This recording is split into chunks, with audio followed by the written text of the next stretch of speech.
Okay, hello guys, today is the 14th of June 2023, so it's been a couple of months since I did any recordings. It is a diary, it's not really a big YouTube channel, but even if you kind of like one of my 20 subscribers and you're actually expecting me to do something, I do apologize, but I had a bit of a weird state I've been in that just meant that I was not like too keen on making videos. I know there's a lot happening in Ukraine right now with the counteroffensive and everything else, but today I wanted to talk about really economics, right? Why we're going to be talking about economics? It's because it's kind of I told you so moment, and just gonna go over a few things and we're gonna see how things are now, because obviously we're kind of in a weird limbo today, like, because we kind of have expecting the crisis to happen, but it doesn't seem so bad. So it's like people say, oh, it's not as bad as it was in 2008, and yet people told us that it's gonna be as bad as 2008. So but we got to understand that 2008, the tipping point happened in 2008, but it was actually something that's been coming, and it's like for a few years. So we're gonna look at things like housing, what's happening with housing. I'm gonna use some videos, mostly from US, but we're also gonna touch on China, Russia, like a couple of other places maybe, like say Germany, other European countries. We're gonna look into them, like Japan, and we're gonna look at obviously why is it that we actually expecting not a more of an inflation but more of a deflation at the population overall in general, and at how our markets work more like a casino, like a whole bunch of things. And I'm gonna say that, look, I talked about all this before, it's just kind of was in different videos, and I was saying, look, we're gonna expect that shit to go sideways pretty fucking soon, right? It's like somewhere in 2017 I talked about, and when I talked about Japan, saying, hey,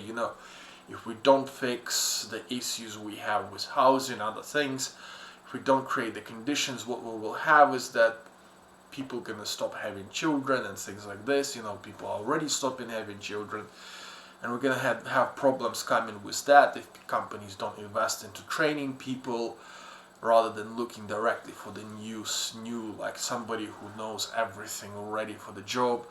Then obviously the company is going to struggle finding people, and again, like, this also leads to people like being stressed, not having kids, and all those wonderful things that were happening back then, and now the chickens are really coming to roost. So we're looking like, this is an article from 2019 that there are 600,000 empty apartments in Germany. So essentially those are apartments which have been left to stay empty. Oh, sorry. It's been a while since I did videos, so I kind of feel weird, right? That were left empty by people who own them, or somebody became old and they used to rent them out. They can't really do that anymore. Some of those obviously second homes, but not that many. But there's a lot of properties which are left empty, for example in Berlin and other places. Right, if we're gonna start from housing market, right? So we're gonna come back to banks in a while. I was gonna make this video like 2 months ago, and I've never got around to it. So, empty properties. Oops, I got this in Ukrainian. Empty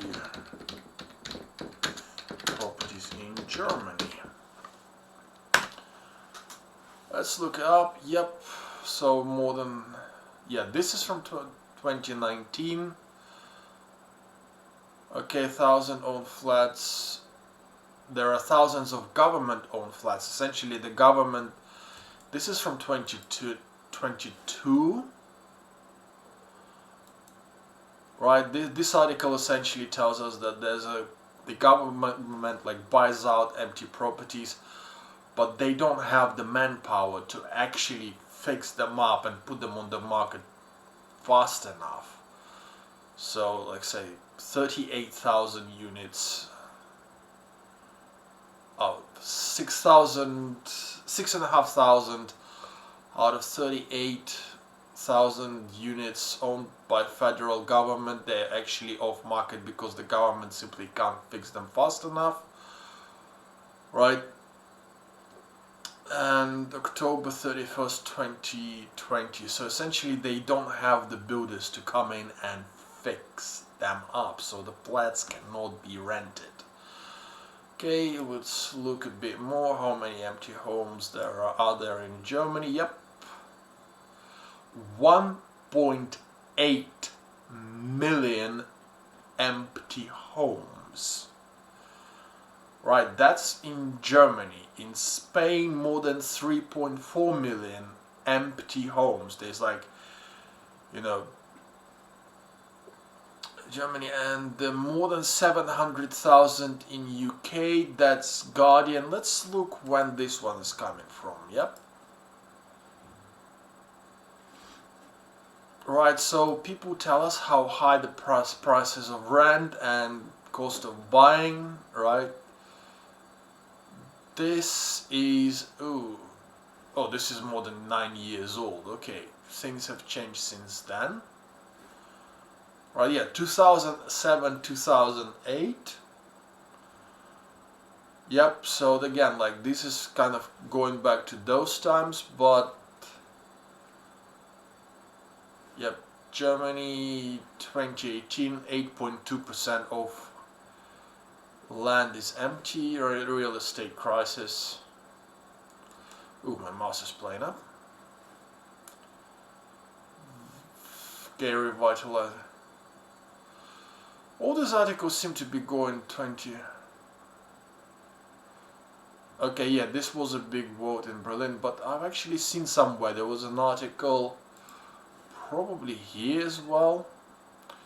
Yeah, they aimed 21, where they were saying that by that time there was he pledged 400 new housing units, of which, yeah, so they're pledging to fight by adding more units, but the problem is actually quite often that there are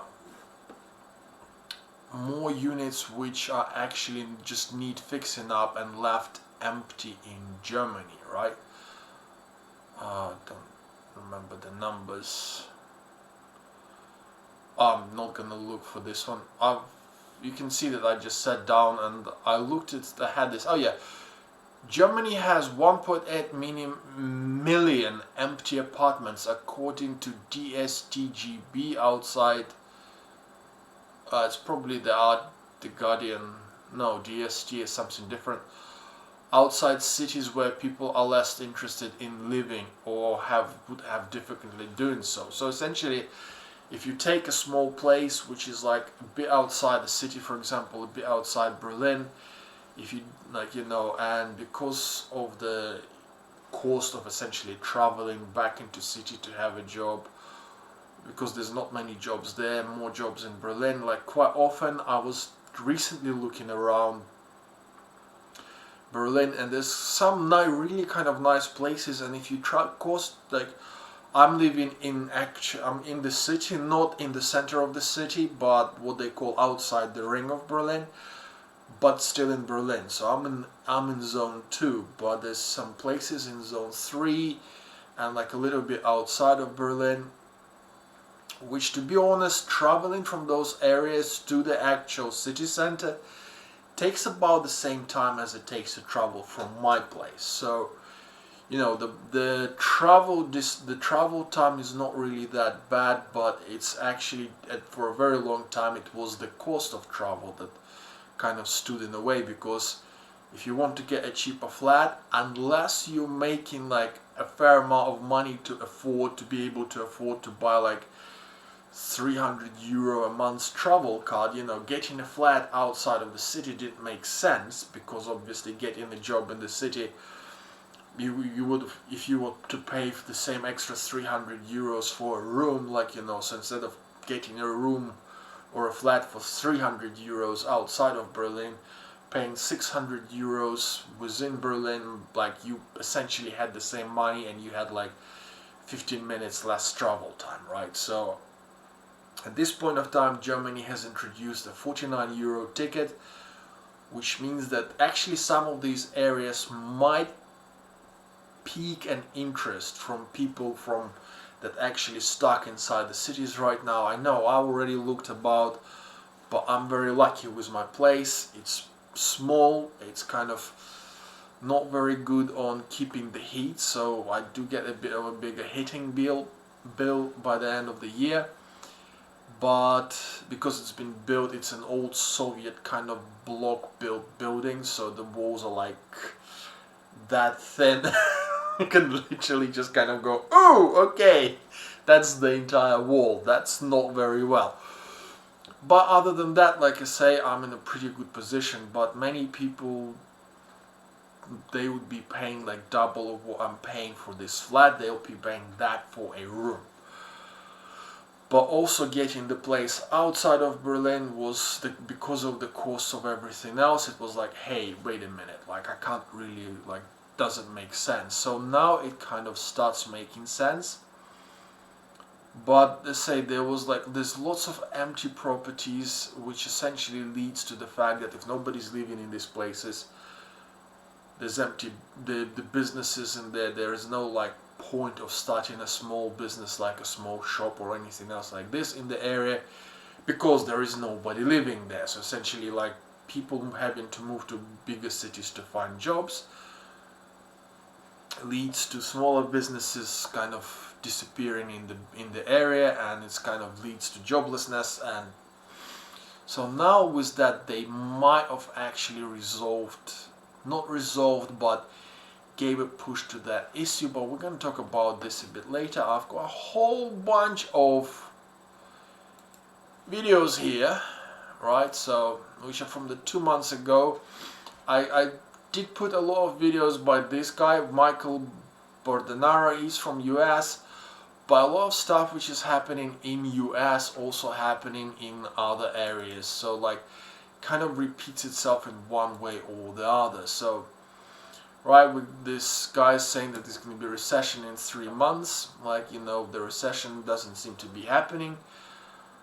It is kind of about to happen, like, we're not going to say in 3 months, and the form it's going to take, it's kind of, I don't think it's going to be so easy to predict the form because of the other things we're going to talk about today. So it's going to be a long video, might be a bit boring, but we're going to tick those off because I collected those from God knows how long, 2 months ago. This is from a year ago. These are the guys talking about how the center of the city, or like how a big city essentially, which makes a lot of money in the city but supports the rest of the areas, kind of, which they don't make a lot of money, but these areas are where people kind of have to live. And again, this kind of concentrates essentially on the big office buildings, so the people who officially pay the tax receipts, right? Doesn't speak about like things like factories, doesn't speak about things like production. Essentially the company's main office sitting in the city center, so that's where they pay the biggest tax bill. Obviously what they don't, this video does not consider about, obviously it's the things that will actually make the money, which is like shops, factories, etc, etc, etc, etc. Right, and those are obviously quite often are either in smaller towns or outside the cities. So for example, like the Tesla factory is just outside Berlin over here. Like for me, it's kind of in that direction, but it's in such a weird place that essentially getting there as well is a pain in the ass. I've actually looked up, was interested in working in Tesla factory. I might still be interested in working in Tesla factory. Come on, we've got to try things like this.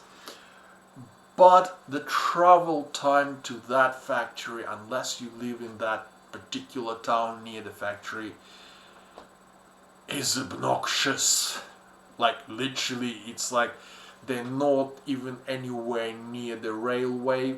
Like they are actually, you have to go to a station, what is called S-Bahn here, which is like a subway system. It goes all the way there. Yes, you can get there. The problem is from there you have to take another half an hour bus ride, and I don't know how often the bus goes. I think the Tesla runs their own buses, but it's kind of a bit of a pain. So essentially, really hard to get to. So I don't know why Tesla chose that location without actually preparing to have some areas around there which people could move into, so that they could go and walk in a Tesla factory. So from what I've heard, Tesla is still struggling to find people to go walk in the factories. Okay, let me just look up. Ooh. Okay, just give me a second. No, seems that the videos sound is recording. Okay, I'm not sure how to double check it, how to play it back. So if it doesn't work, it doesn't work. Bollocks to that. But the mic shows it was recording, but the video capture device too does not show that it was recording. I forgot to click the button. I hope everything works fine. Anyways. So 2 months ago, everybody was talking about the house prices falling down. The house prices are gonna fall down because the interest rates are too high. You know, it's like that. But obviously, like over the time in US and many other places, the house prices in those areas which are actually popular for living have not been dropping as significantly as people were saying, but there's a couple of reasons for that, and one of the major ones is that a lot of people who would have been moving places, so who would look to move to maybe make a bigger place, or on the other hand, like, you know, their kids had left the house and they could actually downsize or things like this. No. These people were like holding back on selling their properties, putting these properties on the market, because they see that, hey, the market is stalling, we cannot afford to get these big loans, you know, so this is why we are not going to put our houses on the market, because the houses that are already there are going slow, right? So that's what's been happening over the last 2 months. So it's like, where people were talking about the rate highs, you know, there was a bit of a collapse in certain areas in US. There's still a bit of a collapse going on in some areas in Germany, but it's very slow. It almost doesn't show. It is kind of creeping up, because obviously, you know, at this point of time, people do have these old loans which they gonna happen, but like, you know, they can pay off because they have low interest rates, and other banks will like raising kind of interest rates, so people can like, look, we've got this. So, but here's also people talking about, like, you know, some big cities, how much they costing to live in. This is New York, but to be honest, we can talk about, like, for example, Munich, Stuttgart in Germany also. They're much safer, obviously, than places like New York and other American cities, or like London, but people are moving out of the biggest cities. Like, they're becoming just too expensive to live in, and if you can't afford to work from home, like, people just say, hey, you know, why would I do that? So that's what, but again, there's not so many of those people. So, you know, so what we can see is, like, yeah, 1% mortgages, that's in US. That I'm pretty sure that something like this is going to happen in England and in other European cities as well, European places as well, where people who cannot afford big mortgages, they will have to qualify for those, and they will get a government supported mortgages with low rates. Essentially what it means is that the taxpayer is going to be helping those people to buy those properties at super high prices.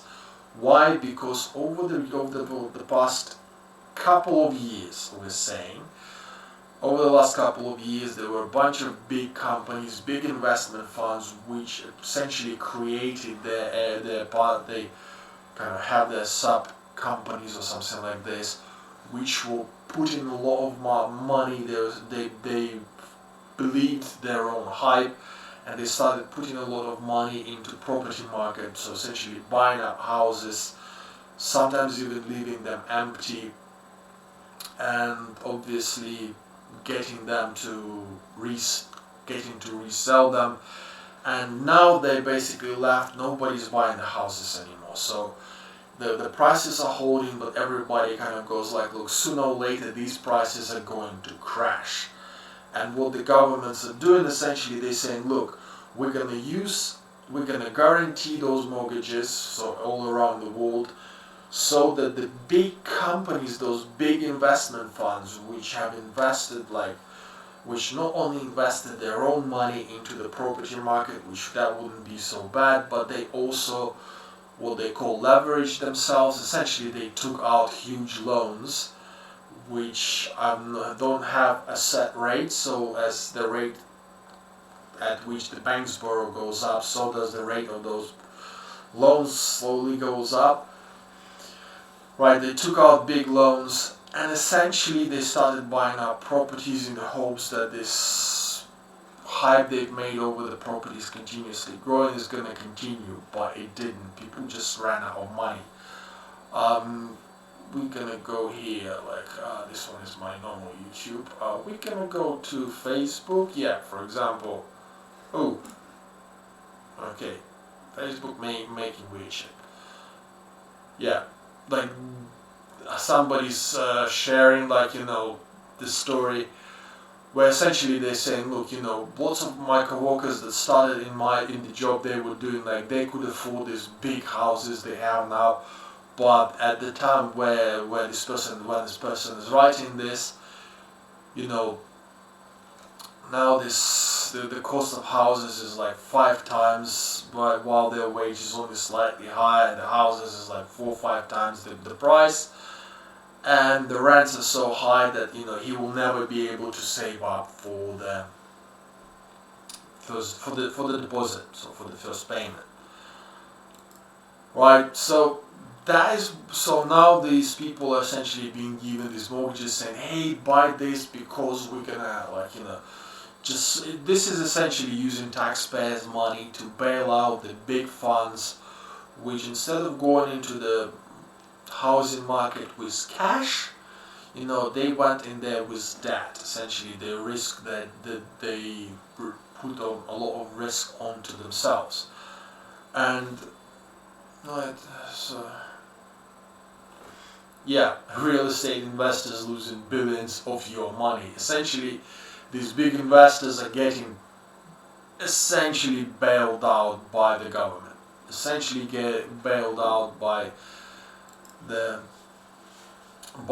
taxpayers. So they say we don't want communism, we love capitalism, but as soon as these guys are in deep shit, which anybody who had at least half a brain was saying, hey, if you bringing in this kind of costs, this is about to fail at some point of time.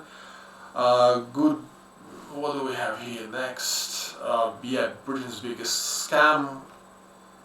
This is guy talking about rents as well, where the big landlords just kind of jammed these properties, and now they kind of just charging people however much they want, even though quite often they're not, their costs are very low. Or on the other hand, people were kind of saying look, take as much debt as you can, buy the properties, and then get the properties to pay for the debt. And we all heard that. Obviously, when the things start going sideways, the people are pushing up the rents. So again, this is from 3 months ago. So this is, yes, obviously we have heard about the banking crisis, right? This is a few, working class strikes back.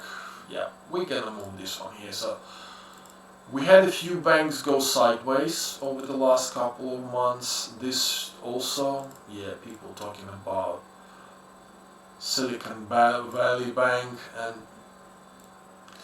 people keep on talking about the banking crisis 2 months ago.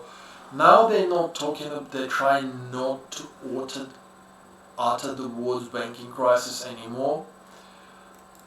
Yep, bank runs are back, but the reasons people are kind of doing this is because obviously they don't want any more bank runs. And okay, but all this is kind of, again, this is a symptom of essentially the people are taking on too much debt to start a business, to do something else. So essentially we, like, now that the interest rates are coming up, a lot of businesses are failing, right? And the banks that were like investing, some of them were not actually so badly invested, but they were failing because the investments were like, they gave people lots of loans, or they invested into something, and then people said, hey, well, can we have some money to pay our staff wages? And the bank said, oops, sorry, we have just done something silly, invested in the wrong things, right? So again, the banks have never learned their lesson from 2008. They just continue doing silly things. They just call them differently. So, right, as far as I remember, the Silicon Valley Bank was not actually doing anything too silly. They were just investing into one thing, like they essentially said, like, look, we like this little thing, which is, again, for banking, it's a bad idea. So we're going to take most of our money and put it into this. And then when things started changing, these bankers actually kind of crashed. They couldn't pay their people. So, but at this point of time, a lot of banks, they also work on the same principle, but they quietly being supported through their governments. I think the Deutsche Bank is getting some little handouts, but a couple of other banks around Europe, obviously, they're getting some, like, keeping it on the quiet, and they say, look, if you have some problem, don't scream about it, otherwise we're gonna have some problems. But again, these things are probably gonna happen a bit more, but at the moment, like, in Europe, for example, we don't have that many, like, small banks. Most of the small banks are actually part of one bigger bank. So when people talk, for example, about Deutsche Bank, and they go, oh, Deutsche Bank is this, it's like, well, no, Deutsche Bank is actually another 4 or 5 big banks, or reasonably big banks. They're countrywide banks. So when people say, and why I know this is because I'm banking with one of those banks, and they say, hey, we're part of the Deutsche Bank now, so actually you can take money out, because in Germany you have to pay to take money out of the cash machine if it's not part of your bank. And they say, hey, you can also take money out in these 4 banks, I think. So Deutsche Bank is not one bank, it's actually a few banks. So, and other banks were a bit more safe with their investments, so Deutsche Bank is not in such big trouble, but also they're not screaming because they can just push things around. So it's like, oh, look, we're doing pretty fine, So again, they kind of did a lot of silly stuff, quite often on the behest of the German governments, we have to say. So I think Deutsche Bank was one of the banks which was asked to help bail out Greece at some point of time. That was one of the banks which was asked to help with Italy or Spain and things like this. Right, but we're gonna close the banks part. So again, right, because we are going to go back to the housing. Because with all the super high housing prices, like we already looked, there's like 1.8 million empty houses in Germany, and the German government, there is a precedent, but the German government does not seem to be moving on that precedent, where there were buildings in Hamburg. I tried looking it up, but it was a few years back. And essentially the Hamburg government has, we're gonna go back. Yeah, there was in the city center. There were a couple of buildings which the landlords would not let them out. They were just sitting there empty. People started breaking into those buildings. They were like, turning into like drug dens. The criminality was getting around them, and essentially the local government had said, "Look, we can't have that in the city center. This is a sore, and it's also like you have like about, I don't know, 100 or so flats in those buildings, and you're not renting them out. So this is like not only are you damaging the situation with the housing, but having empty buildings, empty flats, which people can just, drug addicts can take their drugs in.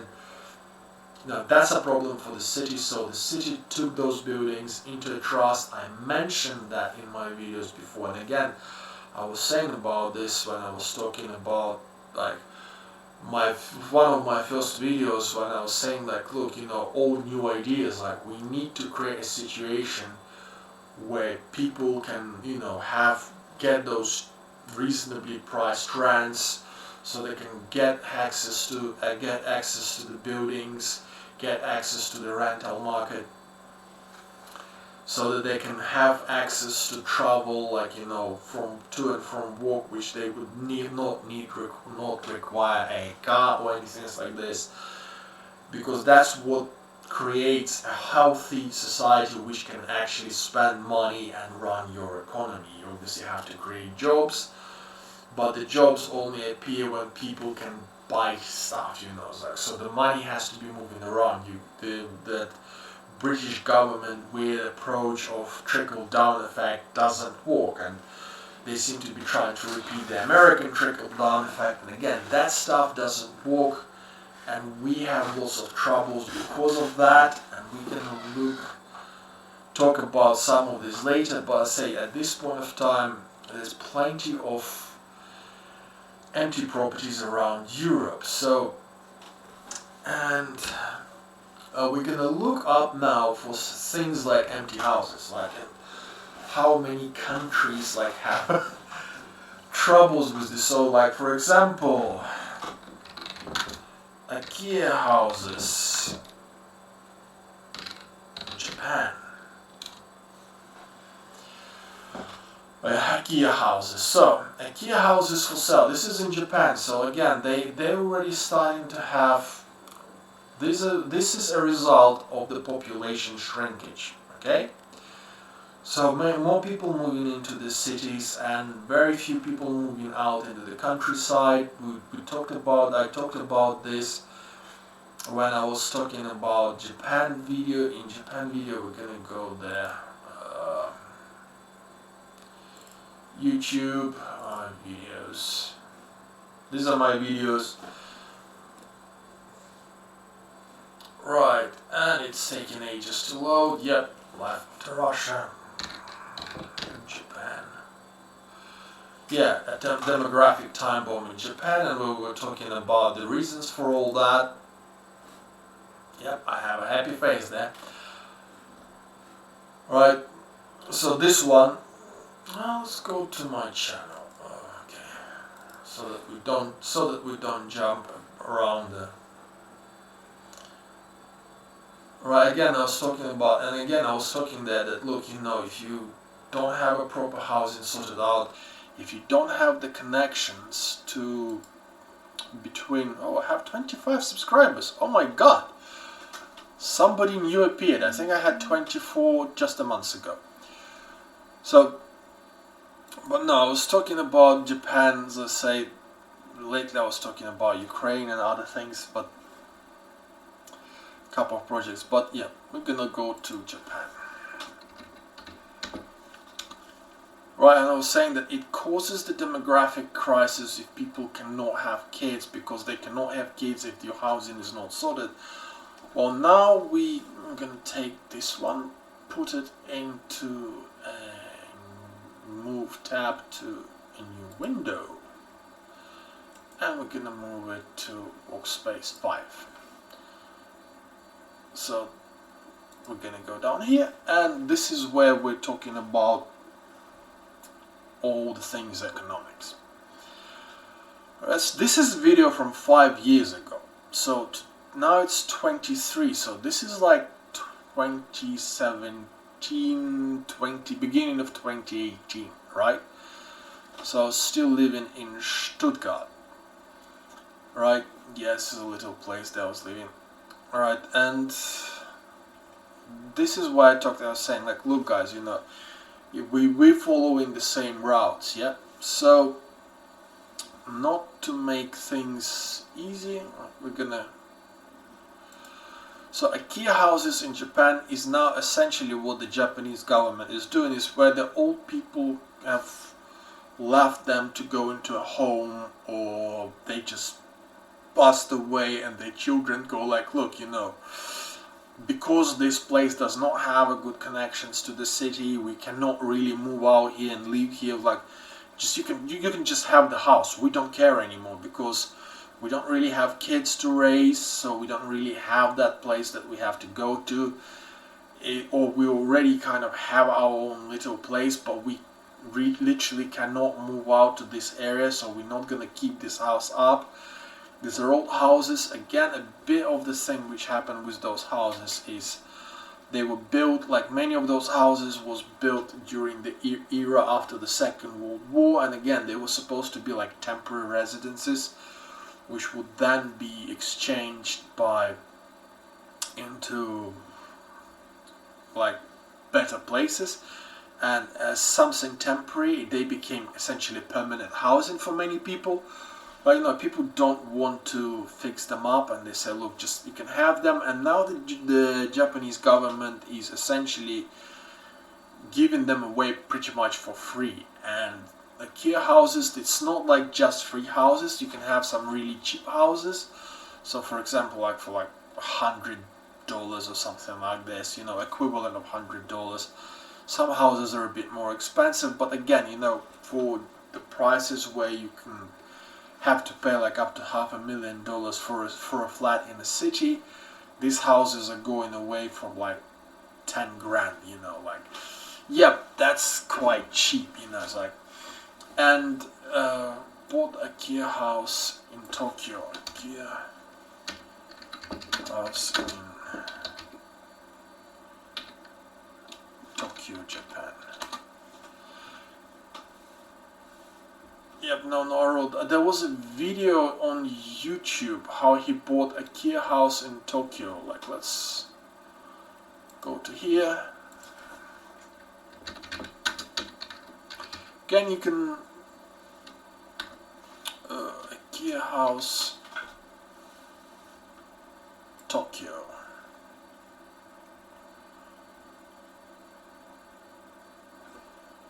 Alright, so this is people talking about IKEA houses, but yeah, so the guy bought an abandoned house in Tokyo, right? So, and then he fixed it up and turned it into a really nice place that he enjoys living in, and he said it costed him just like 20-30 grand in total to do all the repairs.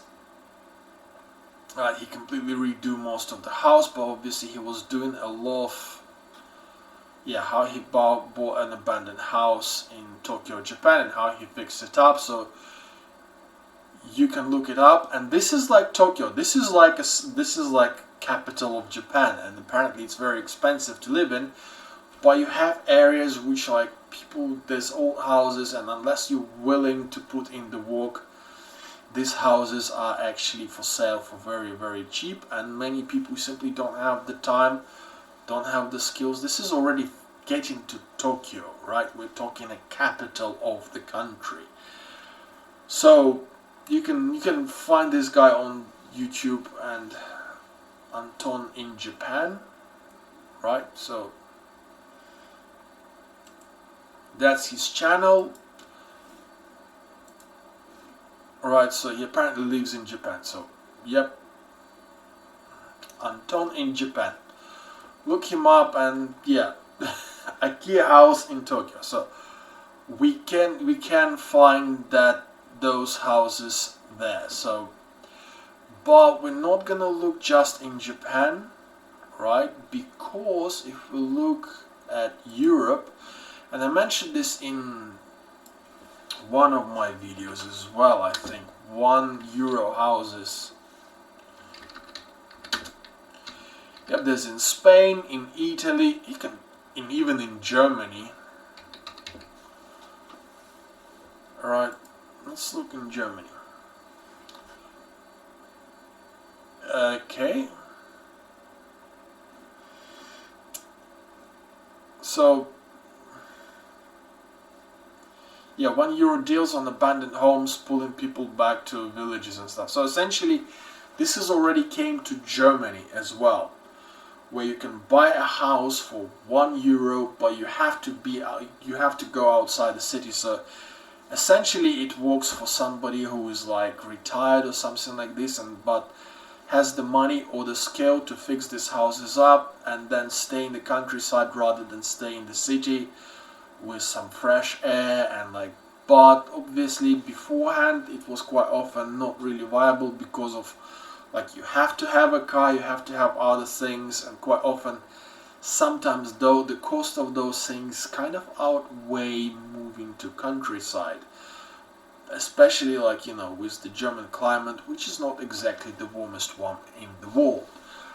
But if you want to go to Spain or Portugal or Spain, south of Italy, Portugal, like say we can see €1 deals in Spain, let's just put Europe.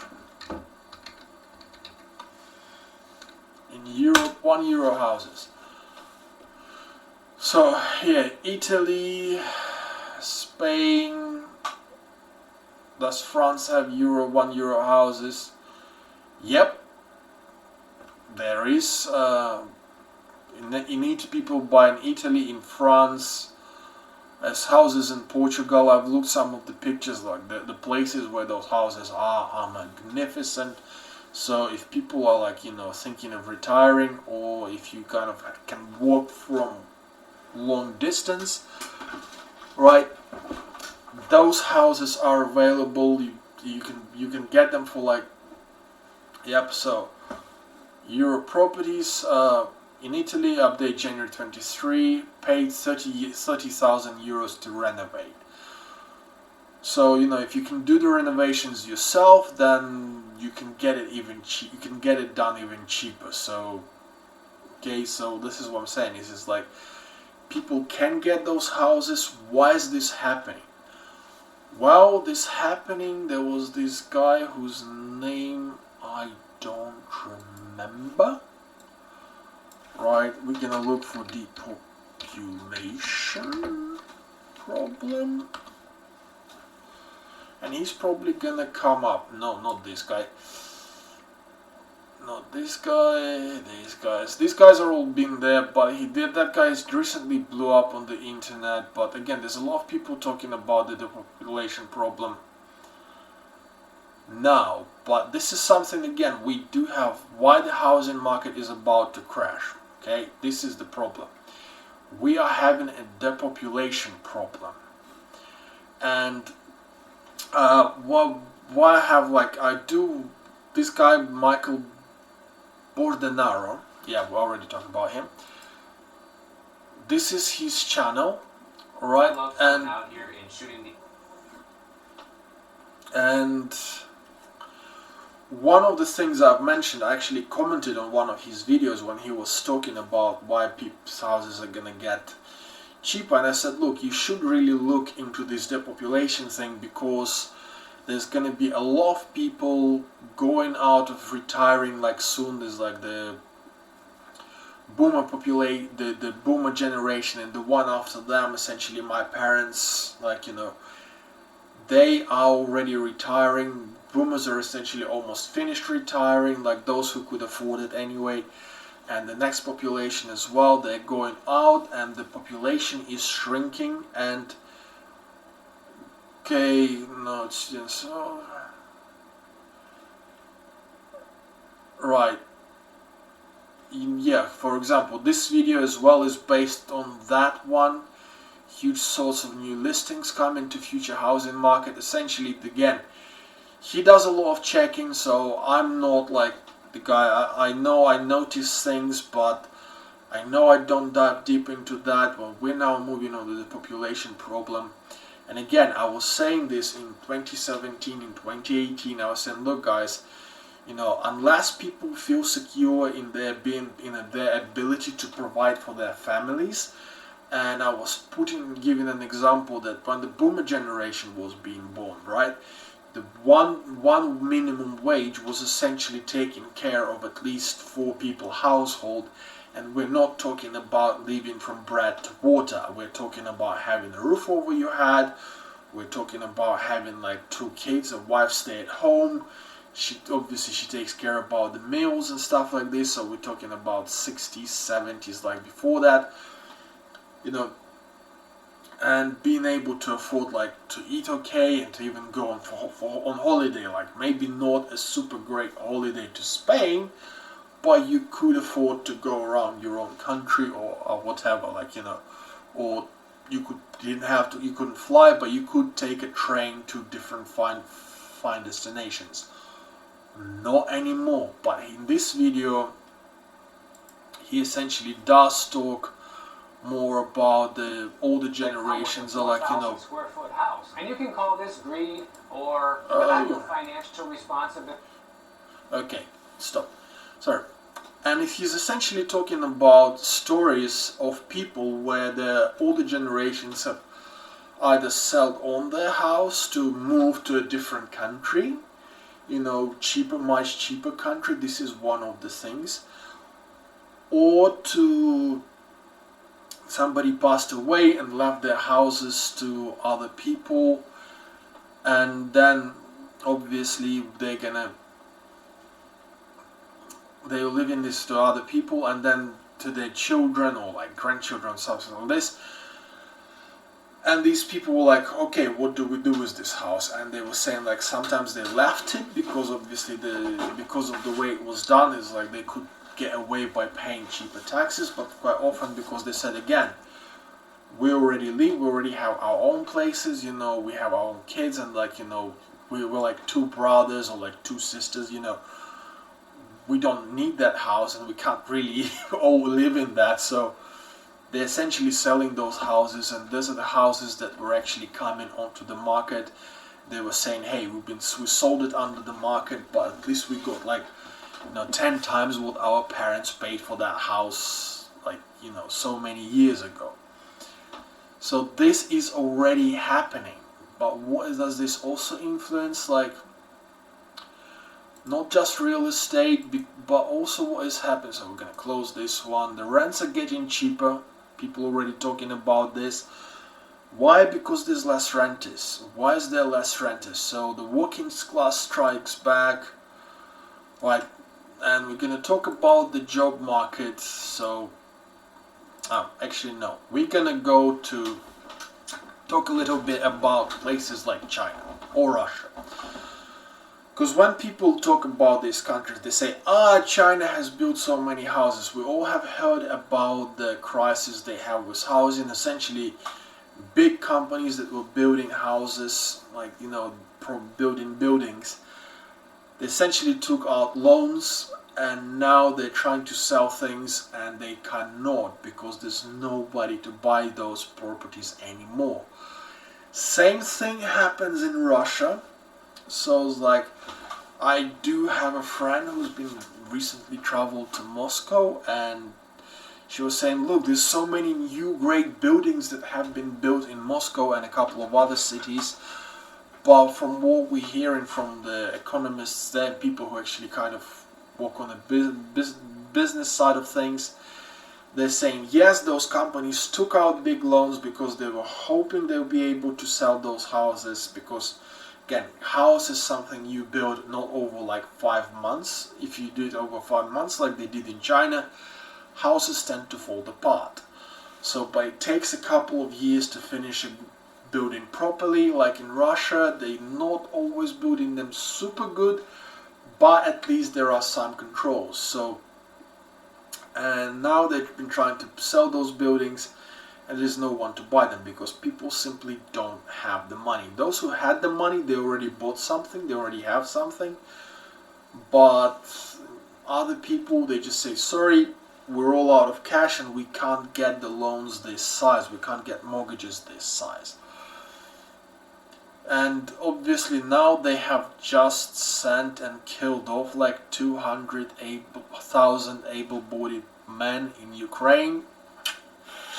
What can I say? This does not help economy much either. We also talked about, like in my previous videos where I was talking about situation in Ukraine, that the economic struggles gonna start in Russia like by winter, and they started, and people who are in business in Russia who do make their channels, they say, hey, we're in trouble, we're in big trouble, and that stuff is gonna get only worse. And they've been saying that from about the time that I said that was gonna happen, right? And say, like in this case, I was saying, look, you know, we're gonna lose the generations, you know, there's gonna be less and less children, less and less people able to go into late workforce, and there's gonna be problem for many companies. So same thing happens in China. They did have this one-child policy, like, but also the young people, they just don't see a point of going into the workforce and putting all their life into something which pays them some, like, so little comparatively to the other costs, that it's essentially not, like they say, look, we can as well stay at home and just collect our temporary wage check and just stay in our parents' flat and wait till our parents die. It's the only way we can survive. Same problem happens in Germany now as well. Same problems happens in England as well. So the next big thing, like people like the European labor, like, yes, starting to fight back. Why are so many cities shrinking again? Yep, same reasons we were saying that. Yet there's people that are moving to like few places where there is still jobs, but the jobs are disappearing also because people are simply moving out. So there's just less and less and less. Oh yeah, huge source of new listings. Yeah, just as I was saying. Right, and why are we expecting to say? Yeah, people talking here about why prices are actually going to collapse, why they're going to start falling. I don't know which places you are, but I know that in Germany, like for example, some prices have already started to fall. And we're not talking about rents, we're talking about like things like cost of bread, like cost of like some foods have fallen down in price. Not by much, but they already started to fall. And again, it kind of comes down to the fact that there's less and less people to buy that shit, right? Okay, the end. Oh yeah, this is, yeah, Federal Reserve just flipped, yeah, because they're saying like essentially the economy, this is the latest news that they just stopped raising the interest rates. They're hoping to kind of turn the markets, give the markets their, like, you know, a little bit of a push to not lose so much money. But to be honest, like the markets are made, again, I talked in one of my videos that the markets are essentially just a big casino where gambling addicts go to play with your money, right? But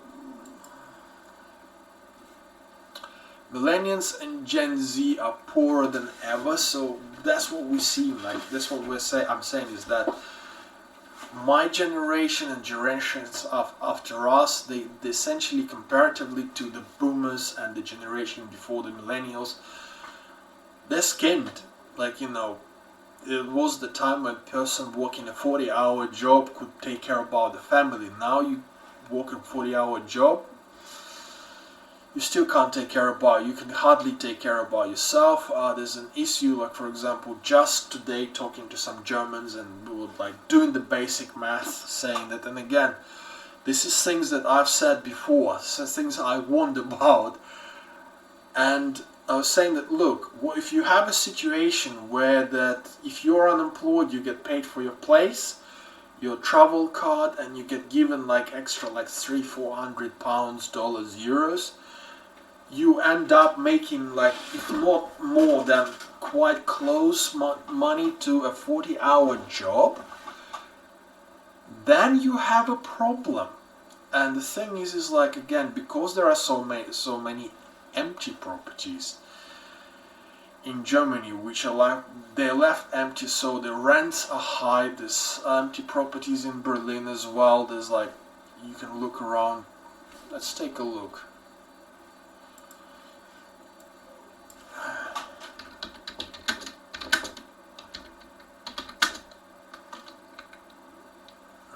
Properties in Berlin, Germany.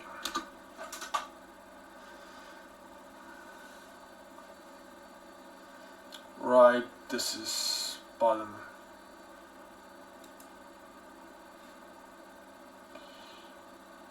Yep, 126, but I think this one is from a few years back as well. On 2019, from 2019, 126,000 apartments were vacant in Berlin in 2019.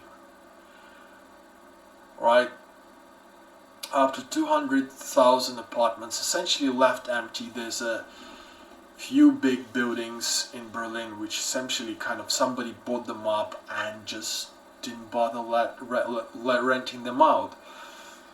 And because of that, obviously people are charged excessive rates on the rents, and other cities in Germany as well. And people are stuck in kind of weird situation where they are unemployed, so they cannot really move a lot, but they get a flat which is paid for by a job center. It's called a job center in Berlin, in Germany overall, and it's paid for by job center, and then you get like some other expenses. And these places, I was just talking to someone as well, somebody got a place paid for by a job center which costs 1,000 euros. 1,000 euros! I mean, I am working and not a super great job, so I'm not getting a lot of money. Essentially, if I were to pay 1,000 euros for a flat plus extra bills, I'd have no money left for food. Right? And this is the situation. Like, I've been lucky to be unlucky, so I've been on the top, but I also, like, at the moment I'm starting straight from the bottom up again, right? And you work for 40 hours a week and you think like, bloody hell, if I have to pay that much for a place, it's like, but then I look at this and I have like 200, like over 100,000 apartments empty in Berlin alone. Like, why would I bother? Like, why would people bother to go to work? And if they don't go to work, I mean, especially like guys, self-respect goes out of the window. If you're not making your own living, I'm a guy, I've been like, unemployed a couple of times where I had to go to the job center. It really takes out your self-belief. Like, many guys, they just struggling, it's like, they check out of the world, like, they stop going anywhere, like, they start drinking. Like, I mean, all you can do if you're sitting at home is do nothing, is like really have a few drinks. Getting jobs becomes like not worth it. And people complain like, oh, these young people, they don't want to work. Right, this is what we're talking about. It's like not only the older generation is leaving. So let's take a look at this.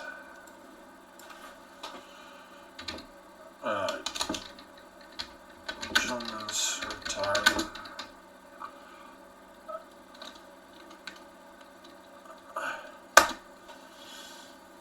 Pension age in Germany. Okay, early retirement 63. Right, age nope. Yeah, early retirement increasingly popular in Germany. Right, this is from half a year ago, an article. Right, because I remember reading that. So more and more people are opting to take early retirement at 63 in Germany, almost 3 years before statutory retirement age. So like, this is what I was saying, is that the older generation are retiring early. Nobody wants to work until they're 65. And now they're going to make this going to reach 67 by 2031, which is by that time I'm gonna be not even gonna be 50. And by the time I actually reach the retirement age, they say like, I'm probably gonna have to work until I'm fucking 80 to retire. So it's like, do you think I'm gonna do that? Well, okay, I'm a guy who's, some people probably will. I have my little retirement fund and I'm like trying, okay, I'm failing at keeping it up, but because of my move to Germany, and it did cost me a lot of money.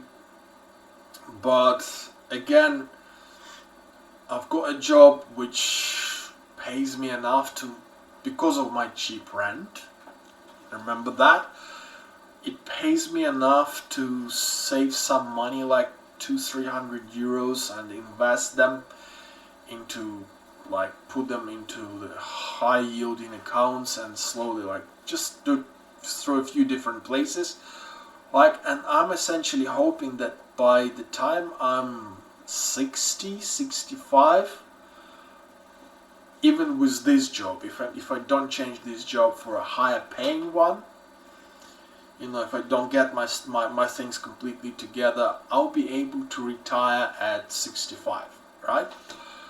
I won't need a government pension.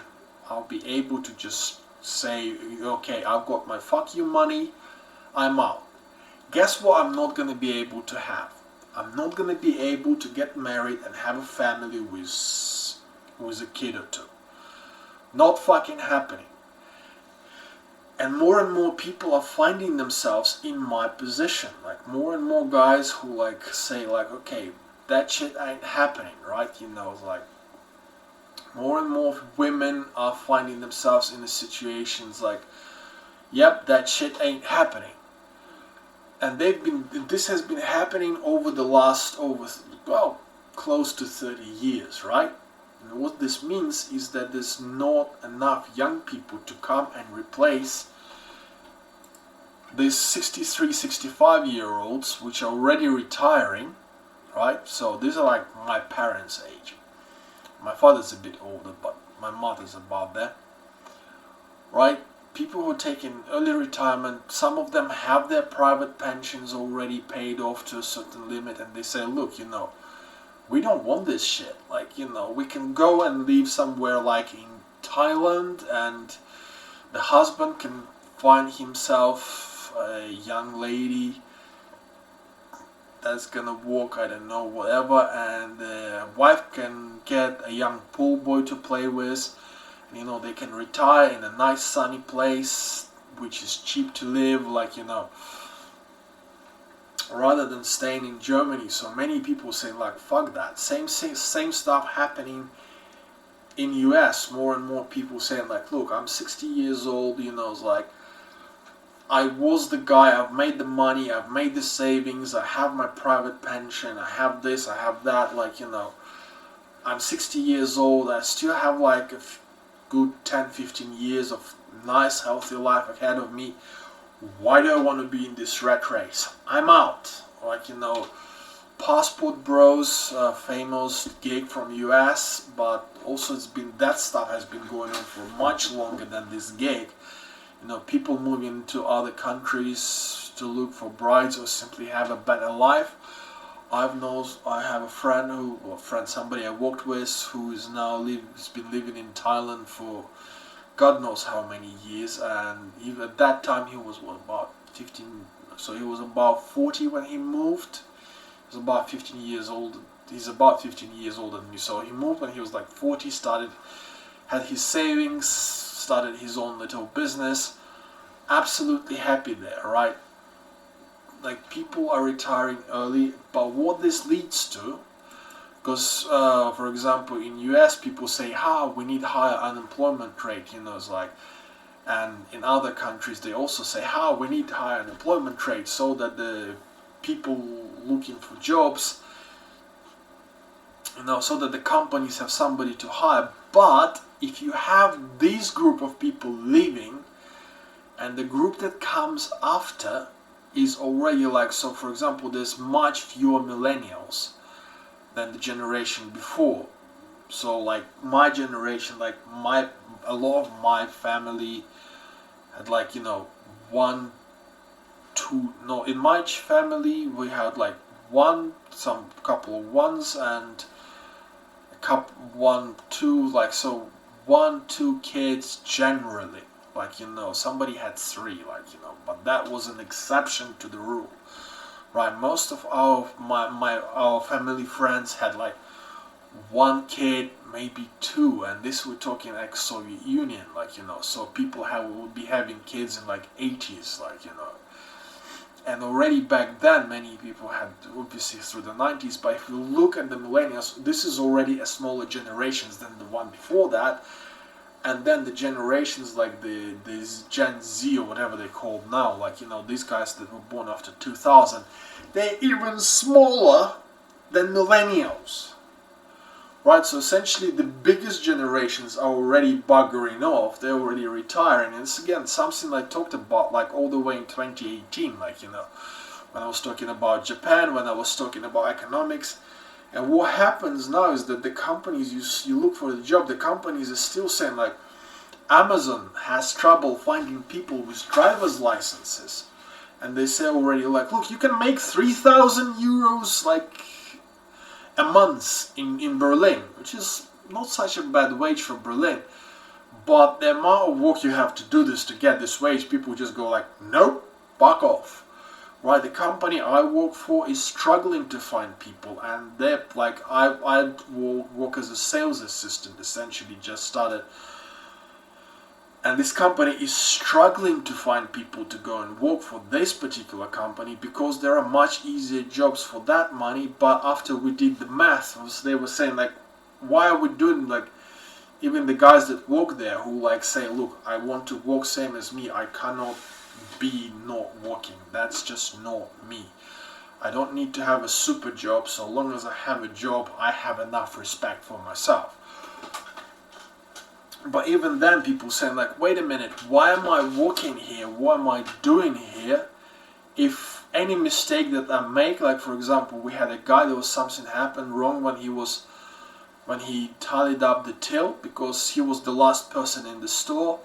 He tallied up the till, there's no cameras or anything like this, and they said, well, yeah, your count is wrong, so now you owe us 100 euros. It's like, why the fuck am I working here if I have to pay you back also 100 euros where the mistake could be not even mine, but I'm having to pay that, right? But if I go unemployed, he's a German citizen, he says, if I can go unemployed, and I can essentially get almost the same money from a job center as I'm getting from you.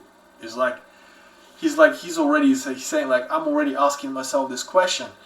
And this is the same problem we getting in all other countries, where the minimum wage is like, and we're not getting the minimum wage actually. We're getting above minimum wage, right? We're about 1.5, 2 euros above minimum wage. And it's still not worth going to work. So when you go to a place and you have like a minimum wage which is below unemployment benefits, you have a problem. And like I said, because of my cheap flat, I got lucky when I got that. Because of everything else, I do get a bit more money than if I was unemployed. But for me, it's like going to work is part of my culture. I grew up working. So for many people, going to work does not make sense, but also leads to the part where they are not making families, they're not having kids. Like, hey, many of them are not having sex. So when the governments say, oh, we want more unemployment, we want to create, like US government says, oh, we want to create a situation where there is like more unemployment, is like, let's say, US government trying to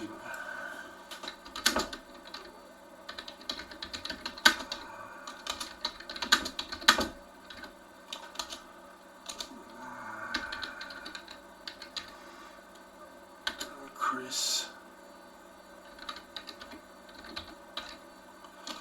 unemployment rate,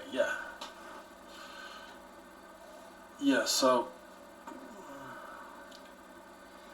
essentially they've been trying to increase they were raising the interest rates, but they're saying, hey, we're also looking to increase unemployment so that employers can find workers more readily. It's like, that's not happening.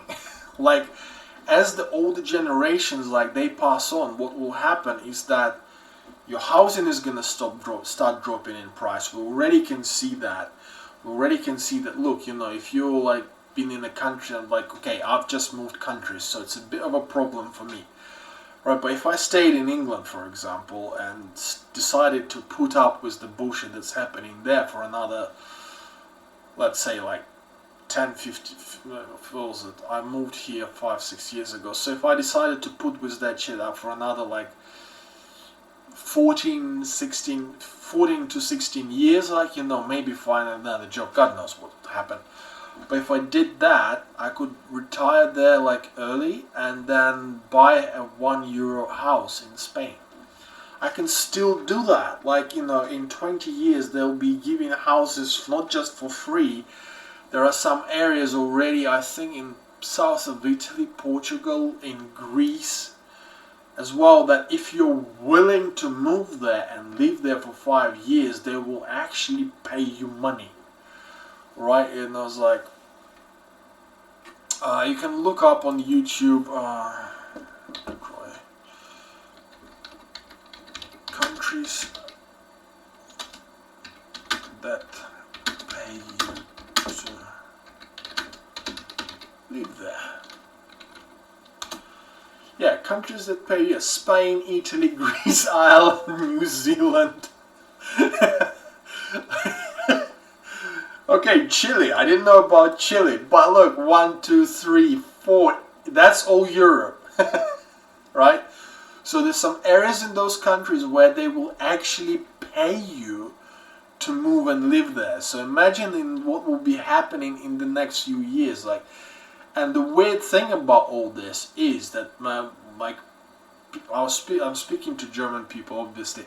And they say, look, there are some empty flats which the companies have, but they tell us they can't rent us this flat because this is for Ukrainian refugees. And I was saying, like, wait a minute, like, I know Ukrainian refugees. I'm Ukrainian, so like I associate with people online. And those guys don't know about these flats. Nobody ever heard about that. Like, if it was like available, if people knew about that, it would be all over these groups. It's like nothing is there. So again, this is a weird situation. But if we look around, like, if for example, European Union has actually been a union, and they have talked to each other, there's I think that you could buy a village in Spain. Let's take a look. I think it was about Spain. Spain. Yeah, you can now €260. I think there was 2,900 villages. 2009, no, not houses, villages are actually for sale, with all the houses, with nothing around them. So essentially, if you want to have a nice big farm and you're interested in living in a nice climate, I think Spain might be a place for you. Let's look that up. I mean, this is fucking crazy. I mean, I've heard it. I thought this was like a one-off. Okay, we're gonna do this. Okay, this is just to allow all different scripts to run around. Yep, Spain. So starting Lex, you can make decision by moving to the midst. The Brits are snapping up the bargain. So yeah, the British, the Brits who want to retire buy it. Shared 140,000 square feet of farmland. I'm not sure how much that is, but freshwater spring somewhere in the property, and So yeah, you can essentially buy an entire, like, a huge farms not far from big cities. So if you're willing to live the countryside life and maybe have some cattle or something like this, plant some cherry trees if you enjoy the cherry blossoms in the spring, and do other things, and is maybe the selling, yeah, for some of us live in the most expensive cities, 38 lakhs. I'm not sure how big lakh is, but it's maybe the selling cost of a garage. So that's how bad things are in Europe. That's how bad the depopulation is in Europe. I've heard also about the fact that in Scotland the entire villages, they call them locks, are actually gone empty, so nobody's living there. But let's be honest, like, I wouldn't want... I love Scottish people, I've been to Scotland, they are lots of fun, but I wouldn't want to live in Scotland. The climate sucks. But I do have a friend who's actually Italian, and he hates the hot weather, and he lived in Scotland and he loved it. He said, like, this is the best climate ever. So if you love Scottish climate, you can probably buy a village in Scotland. Let's take a look in Scotland.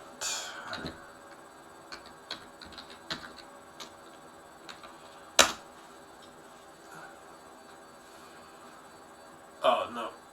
No, these guys are trying to say shit. Oh no, wait. What is that thing?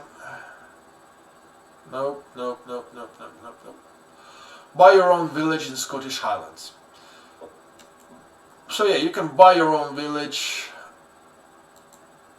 Probably they're gonna try and charge you like €500,000 for that.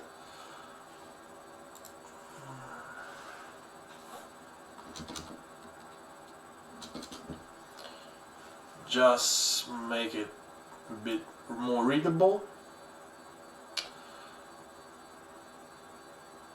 Yeah, 1.25 million. Like, again, like, I kind of like the idea of, like, yeah, you can buy an entire village, but let's be honest, if I can get a village for pretty much free in Spain for, like, for a couple of €1,000, I'm not gonna be buying one in Scotland for 1.25 million, especially, like, considering the weather and many other wonderful things there. But we can see that this is happening also around US. You can probably find something like this if you look hard enough. So yeah, the depopulation really bites now, and people who live in the cities, they go like, oh yeah, it's like the cities are so full, there are so many of us. It's like, nope. And when people complain about the immigration, like, oh, why do countries allow in so many immigrants? And especially like now people in Europe say, oh, they allowed so many Ukrainians. Well, the Ukrainians are mostly women and children. Okay, so this is essentially the future of the country. Right, mostly women and children that got into Europe. So with such a huge depopulation crisis, German government is probably kind of clapping their hands and go like, oh my god, we've got so many women, we pray that some of them stay and have their kids in Germany, and Germany has more people. And people say, oh look, there's like, German population has grown so much. But again, the population had grown so much because people lived a lot longer, right? It didn't grow so much because, like, more children were born. No, they grown so much because people used to have an average span of life of 60 years, and now people have an average span of life of like over 80 years, and many people live over 100. And now, yes, it's kind of changing because more and more people kind of looking to move out of those countries. So what we will see is that more and more companies gonna struggle to find employees, right? We're gonna see that, like, I mean, again, I had an experience of looking for an IT role in Germany right now, and it's like, We talk with the company, everything great, but oh my god, you don't use this, you have not used this particular program that we're using a lot. I was like, yeah, you gave me a task to do, like I have not used this program properly.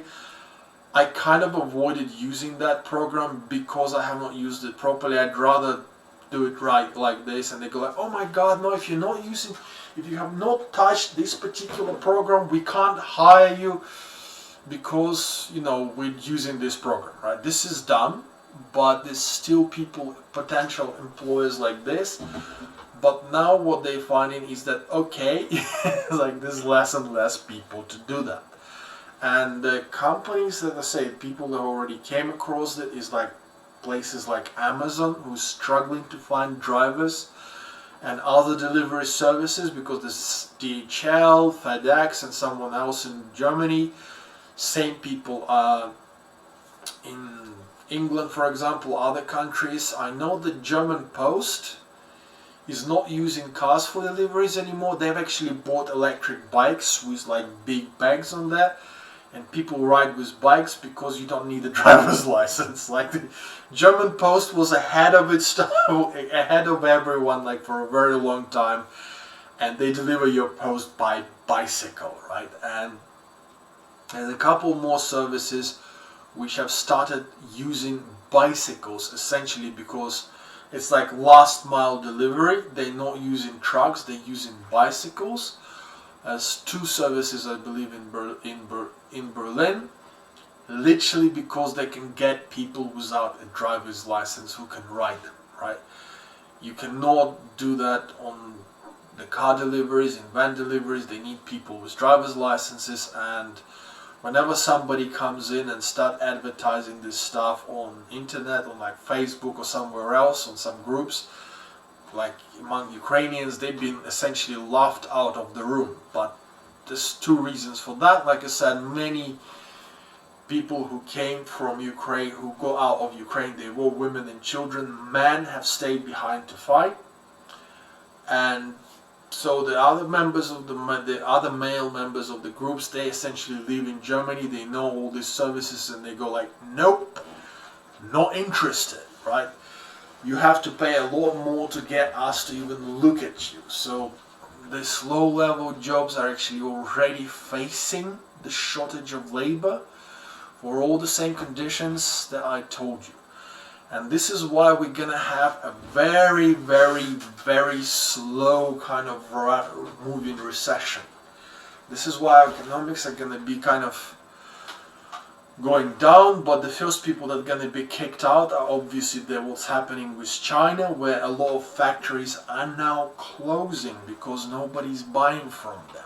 Why? Well, because Chinese market is something I already mentioned before, is that beforehand people were like removing jobs from Europe to send them to China for very, very cheap, but it also meant that they were destroying the workplaces in Europe, and they were not really creating new customers in China.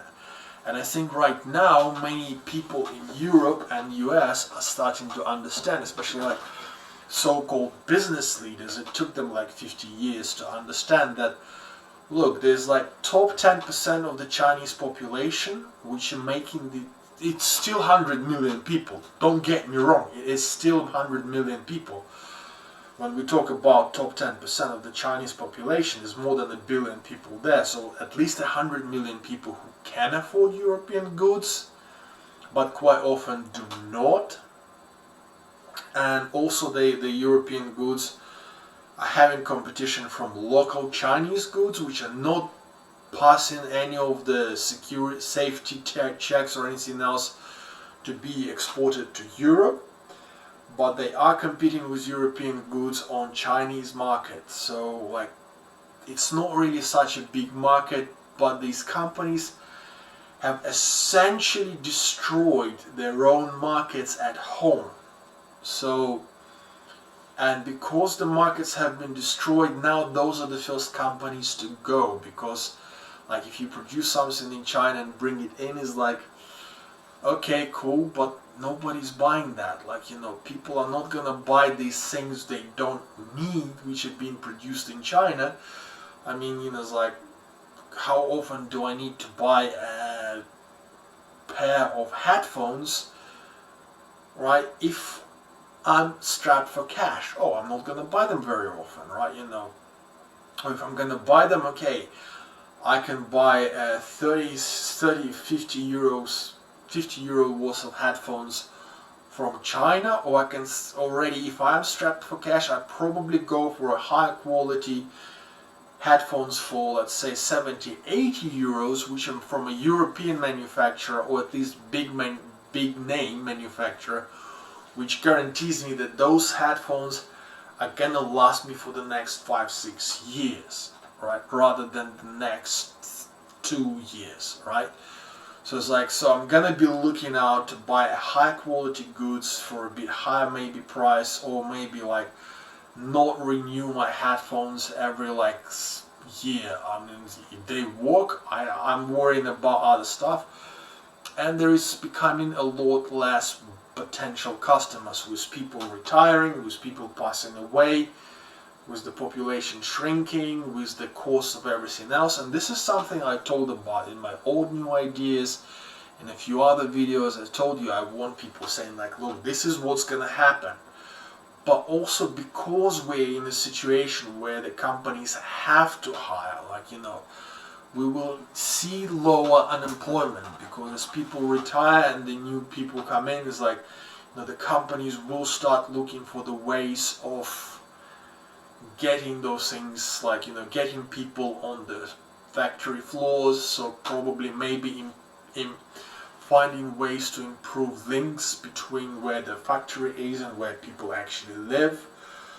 Maybe having more buses going back and forth, maybe making a deal with a train company to run a train to that area where this company's factory is, so that people can actually travel back and forth there. So that's probably gonna start happening a lot more now. And people talk about like AI and stuff like this. Is like, but there's a lot of jobs which AI does not make. People talk about people working from home, but those are about 20%, 30% of jobs, right? But there's a lot of jobs which you have to be there. You have to be there on the factory floor, You have to be there packing that, I don't know, like I work in a shop that sells sausages, right? You have to be in that warehouse where they produce sausages, there's a lot of stuff done by machines, but there is like final packing, lots of other things that cannot be done by machines, and machines will not do this for a very, very long time. Okay, and the companies need people there, so they will start offering higher wages. But with less people like living in the cities, more people moving out, either to a cheaper countryside areas because they've just retired and they looked at things and they go like, look, I can sell my place in the city and I can move to a countryside, or I can move to a completely different country. Like I said, we have this situation. People from US moving to Mexico, moving to like South America, moving to Thailand, Philippines, like same happening, moving to Spain, Italy as well, the same thing. They look up and they say, hey, wait a minute, I can buy this house, I can spend like $50,000 fixing it up to the way I want it to be, and I can live in a nice country which has got great culture, safety, security. And they say they have like, for example, in Portugal, they have like villages where 50% of population there is English speakers from US and UK. So these are all retirees. These are not people that are like, young. Obviously, we do talk about people who can work from home. So, like many developers, I mean, I worked as a developer, and I say that working from home is a bit overstretched idea, because you do need that communication. I mean, at least in my experience, but there's going to be a lot of people who do small different projects which don't require that, so that's going to move on. Maybe tech support people gonna be able to work, because for that really all you need is a telephone, a computer line. It's like that's what people all have everywhere. Like internet lines are all over the place now. So all you have to have is really your telephone and computer and access to your superior, which you can do on a video chat, on a group chat or something like this, saying, hey, I have a problem, or if there is like a problem which you cannot solve, that you can upgrade it to the tech department, maybe something like this. So maybe those jobs people gonna be able to say, hey, you know what, I've met a lady that was at that time in her 40s, I believe. She was doing this job while actually traveling around Europe. So she said, look, she was working part-time, so for like 4 days a week. She would stop somewhere, log in, do her job, because she had like mobile internet and wireless internet in the places she stayed, do her work. It didn't require a lot of internet for like 5-6 hours, and then move on to different places, right? So yes, this is gonna happen as well. So not all people are going back to offices, but with all this, we're gonna see that the housing is gonna drop in prices. It's not something that's gonna happen overnight, but the system is gonna be balancing itself out. But we will also see the prices coming down. Why they're gonna be coming down? Well, again, because people say about cost of labor and the cost of a product, but to be honest, the cost of labor is not really super high in the cost of a product. I mean, whatever people say, but it's not. Like, if we look over the entire process, even if we pay proper wages, which we do not, to the people who work in the mines, who mine that shit, if we pay the proper wages, so like, I'll give you an example, which has been provided to me by someone else, but there's a couple of cases like this that I have heard about. One was from China, where some guy was one of the people I follow on the internet. He said, look, I went to China and they showed to me this big mine, and there's like an excavator, like this huge industrial excavator, and these big cars, and then there's like 10,000 people digging in that. It's an open mine, as they call it. So it's like a big hole in the ground, and people just dig and carry things up from the bottom and then from the sides to wherever this stuff is collected. And they say, look, right now there's like 10,000 people working here for like $2-3 a day, right? It would be technically cheaper to run an excavator and the 2 trucks which is sitting on the bottom, like it's like big trucks, big excavators, right? But if they switch on this excavator and those 2 trucks, and those 2 trucks, what will happen is these 10,000 people gonna lose their jobs. So all of a sudden, yes, they're paying like $30,000 a day for this whole big crowd of people there, like $30,000-$40,000. It would be a bit cheaper to run this excavator when it comes to labor costs. Obviously there's other costs involved, but it would still be cheaper. But then these 10,000 people would be unemployed, so they would not have any money to feed their families at all. There's recently also a case on Joe Rogan. Somebody was describing a mine he was talking about people mining lithium, and he was saying like, oh, look how, he was making this outrage speech, how there's like 15,000 people working in that mine digging this lithium up by hand for a very meager wage. It was like, yeah, it's like, this is like, we need to be making sure that this is like this. Or he was very kind of saying how cool he is and how cool we should be. And this is why when he was talking about this, I remember that example from China was like, yeah, we can put there like 1 excavator and 3 trucks in there, and that would mean that 15,000 people don't make even the $4 a day that they make already, right? This is the capitalism we have, it's like, this is why the people get a bare minimum wages, so they cannot start any small businesses, they cannot invest into themselves.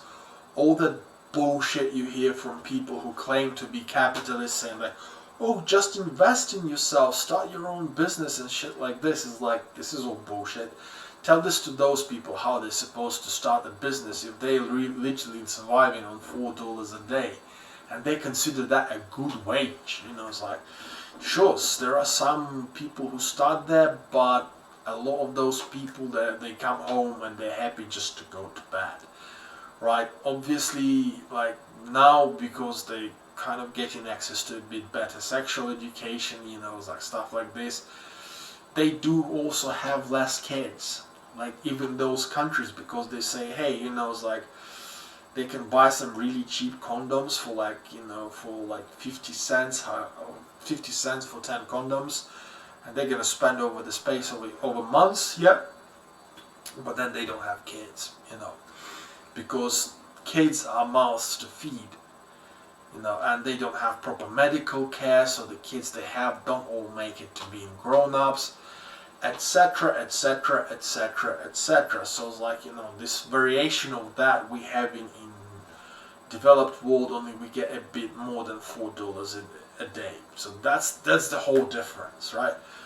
And again, if they switch on that excavator and those trucks, those 15,000 people, that guy that was talking on Joe Rogan will be out of work. They won't have anything to do, no income whatsoever. So please, like, you know, we need to work on that. If we want to, again, people to start having more kids, we need to kind of give people ways of earning money to be able to take care about their families. And this is, like I say, I talked about this in my other videos, but this is just covering the current situation in regards to economics. So, but as we see the population declining, we're gonna see that there's gonna be more and more jobs coming, and there's nothing the governments can do to increase unemployment rates short of, like, you know, closing all the companies. Actually, I'm gonna go back to, let's go back to Facebook. Yeah. Nope. Right, this is a comment I'm loading. We were talking about, again, see more, and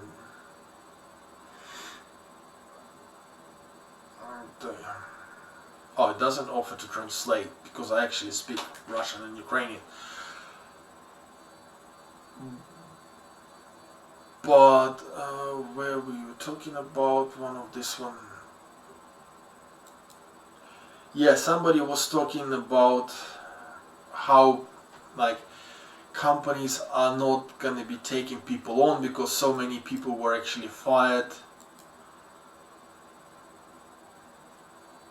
Yeah, because obviously, like, this lady wrote to me that the market has changed and there's so many people coming out from work because so many people were fired from these big four technical companies.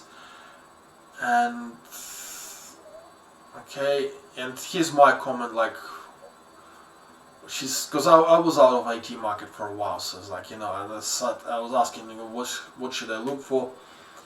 And this is my answer. If you're talking about those crowds of people fired from the big IT companies, you really shouldn't talk about this, because out of them, about 80% are like purely humanitarians. So essentially people who do, like, you know, customer support, or, like, you know, people like in Twitter and Facebook, many people who were doing checks, like, you know, making sure you say the right thing at the right time, you know, and stuff like this. Many of those people were fired. So it's like, this is, but if we take those technical people, that remaining 20% of technical people, and then we're gonna level them out over that spread that they have been fired, because they have not been fired just from one place. They've been fired, you know, all over the globe, right? And considering some other data, right, which is something I already talked about, how the population is falling and how there's less and less people coming in for those jobs, simply because there's less people. right? And so considering some other data, then in the next couple of years the IT market is going to become much more democratic. So essentially like saying that, look, in the next few years the companies are going to be more willing to take on people with less, how do I put it, with skills that are not quite matching their wannabe criteria. And again, something that we talked about here is one of my comments. I was saying that many companies, they have this huge criteria, but then when you get into the actual company, like 90% of their requirements, they don't do that shit themselves, right? This is what we're saying. This is the conversation we have in IT, but obviously in other areas as well. The companies will tell you that, what was it? Yeah. Marilyn on the way to Mega Flat Community. Yeah.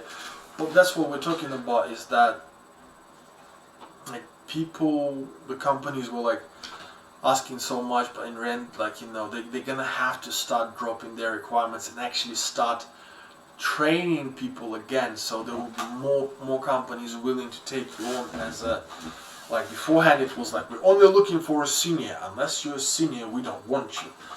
Then it was like, okay, maybe a medium. Like now it's more and more companies asking like, okay, we're happy to take you on as a junior and train you up. Simply because they don't have people coming in to work. Because beforehand, like, it was like a senior developers, like, they were like everywhere. Or like if you work for 2 years, you're a senior. But even now it's like, because so many old guys that used to sit in those companies, and they were like, now they're going like, hey, why do I want to stay in Germany? Like, I've got my money, I've saved up, I haven't wasted it away. Why would I bother staying here? And they're leaving.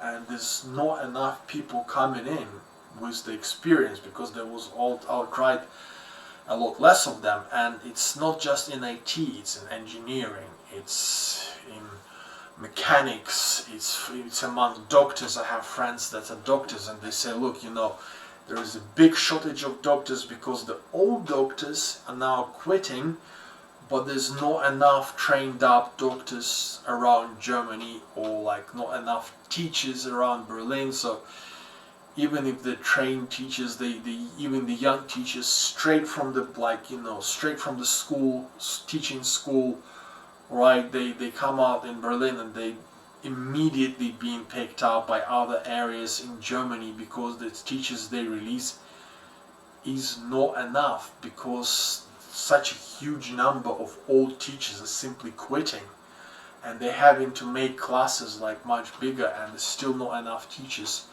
to deal with that. And the teachers already starting to strike, saying, hey, we can't cope with this, like, you have to do something. You have to find ways of attracting people into the teaching profession. But obviously there's just not enough people. And again, with the cost-benefit analysis of having a job, which we have done just a bit earlier in this video, probably like an hour and a half ago, we're going to remind that is like, after you get a job and pay all your taxes, but then you have to rent a room for like €1,000 a month, you're probably better off unemployed. Okay? And again, something I warned about in my previous videos, like that all those things have come to pass. And we're gonna have to look at how the governments react to that, because in Germany, I'm suspecting we're gonna see rent controls are introduced. Right? So I'm very much, I love the idea of basic minimum income, but I'm very much against that. I would much rather, because this means that we're essentially subsidizing, we're paying taxes to subsidize the employers to paying less rents, and also to landlords to get, so employers paying less wages and landlords getting higher rents. It's like, I'm against this subsidy. I'm all for making sure there's rent controls, making sure that the empty flats, that the landlords cannot leave their empty flats vacant for a prolonged period of times. I'm also very much for stopping the landlords from using services like what was it, short-term rentals, Airbnb, yeah, for example, services like Airbnb. In some German cities it's actually forbidden, but then there's other services, so they don't register with Airbnb, they register with essentially a clone of Airbnb, and because it's not called Airbnb, they can still rent their flats out for short periods of time, from a few days to a few weeks or months. And as long as I'm concerned, I don't think this should be banned, but I do think that people who want to do this should really be registered as businesses and hotels, and they should really be under the same scrutiny as hotels are. So and they should pay the same taxes, and they should be responsible. So I hope the German government is gonna do this, because you forbidding something, they're just gonna find another. You're gonna stop, say you can't register on these 3 sites, they're gonna register on the 4th one. So this is kind of a dumb idea, but so I'm hoping that this is not 100% prediction, but I'm hoping that it's not just German government, but also other governments are gonna say, look, you can rent your places through Airbnb, but you have to do this as a hotel, as a business. So you have to do all the receipts, everything. Please do that. And once you do that and you pay all the taxes, then we can use those taxes. Obviously there's business taxes which are different to the normal residence taxes, and then we can use those taxes to maybe build more properties or repair more of the empty flats, so that give the landlords a chance to do something like they did in Hamburg, as I have mentioned before, where they essentially took those buildings in Hamburg into a trust, and then the trust had invested money to fix them up, and then started renting them out at just a more, as I said, democratic rate, so to say. So it's essentially making those flats available and using those to decrease the pressure on the housing market. So same things could be done all over Europe, all over Germany, all over Europe, so making sure that people can actually start getting into jobs and start saving money. But this will also give people the confidence in life to even be able to move out of the cities and do other jobs. I hope so, because again, there's a lot of old people who will simply not move out of the big city because the costs of doing so are just extortionate. So the idea of €49 ticket they have in Germany, we kind of gonna expect that to, this one we probably can expect go all over Europe. Probably not in England, but the British government is been known to to do the same stuff the American government does, essentially fucking the normal people over, and then creating the situations like we've seen with the housing market. At the start of this video I showed some stuff where they have created a situation where they're giving money to the people who cannot afford to get a mortgage, but they give them money to buy houses, and this is literally just a ploy to make sure that the big landlords can sell off their properties to these people, because the big investment funds are not buying any more properties. So, but they can sell off their properties. They'll be on the market to these people, and even if these people default, the taxpayer have got their back. But then we're helping the small guy, not the big landlord. Obviously, that's the kind of idea of that, and that is probably gonna move on to UK, probably a bit like this in Europe. I hope not that much, but I generally more looking down the way of the German government actually introducing rent controls all over the country, not just in Berlin, because the Berlin experiment was fucking wonderful. Trust me, I've been here. Right, so I've been talking for God knows how much time, probably a couple of hours now. So this video is way longer than I expected it to be, but I spoke my mind. Alright, I'm not guaranteeing that I'm gonna come back to doing videos like I tried to do at the beginning, just keeping my diary at least once a week. But there's a lot of things happening in Ukraine. I wanted to talk about this. I'm not saying that I'm gonna do it, but I will see how things go. So I'm hoping to see some of you again soon. Well, if you did manage to get to that stage of my confusing rant of 2 hours, thank you very much. If you simply flipped through and listened to some things and got to this point of it's like, again, thank you very much. Right, click like, subscribe. I'll try to make more videos more often on different subjects. Like I said, this is more of a diary. I'm not making any money off these videos. I don't think I will, but I hope that helps, and I hope that in the next few years we're gonna have similar conversations saying I told you so, but in a more positive light. So, thank you very much. Goodbye.